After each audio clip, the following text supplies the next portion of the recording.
لە ناعیلاجەی فرۆشێ چونکە زمانی بەعەس بلا تەجبیکە حکوومەتی عراقی ئەو ئەمڕۆ موچەیە لە فاوە تا ئەگاتە حدودی پێنجین ئەو ڕژە موچە دەدرا واللهی پێ لە ڕۆژەی لەم شەوانە ئاگادار بووم لێرە بۆ کوێ لێرە بۆ سەری سەرۆ جادی سەرۆ سەرە گیرا بوو ژن و پیا و بە یەکەوە تێکەڵ ببوون باشە کردو بە یەکە لە دو یەکتر والله وەسابوون ژنێکیان پاڵ پێوە نادەسم کرد بە گریان کەوت وتی والله ئەمە سێم جارە بکەم لەسەرا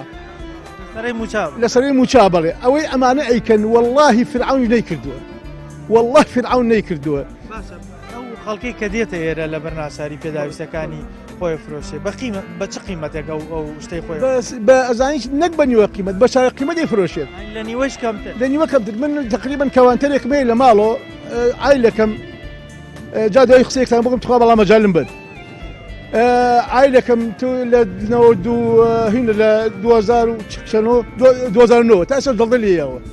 کە دڵدە لێی داوە خۆ جزای هەموو لە باتەوە بە خاتری قورعان واللهی ئەم ئێوارە چاویم بۆ لێ نابوو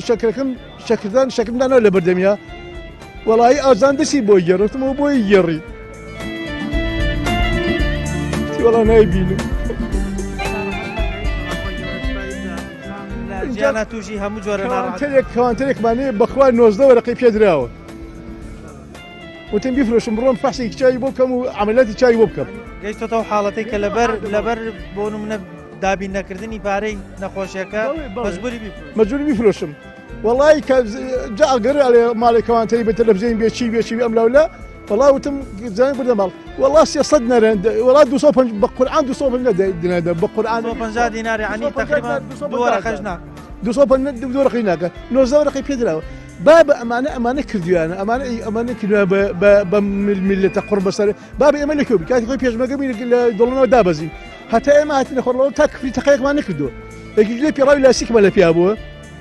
بە قوڕی شارە زوور والله بالله تەڵای من پارەم پێ بووە والله هەمێ حەمەسعی پێی نەبووە ئێستا ئەو لێرە ئەو میلەتە شەرەفیشی دۆڕان بۆ مناڵەکانی لە هاوڵاتیانیشمان هەیە ئەوانەی کە وڵات جێڵن نەچن بۆ خارج مەجبورە کەلوپەلی ناوماڵەکەی بە کاملی بفرۆشن عەرزی برای گەورەی خۆم بکە برای بەڕێزم ئەی گەنجە جوانەکە ئەوەی کە ناوماڵەکەی ئەفرۆشی ئەڕات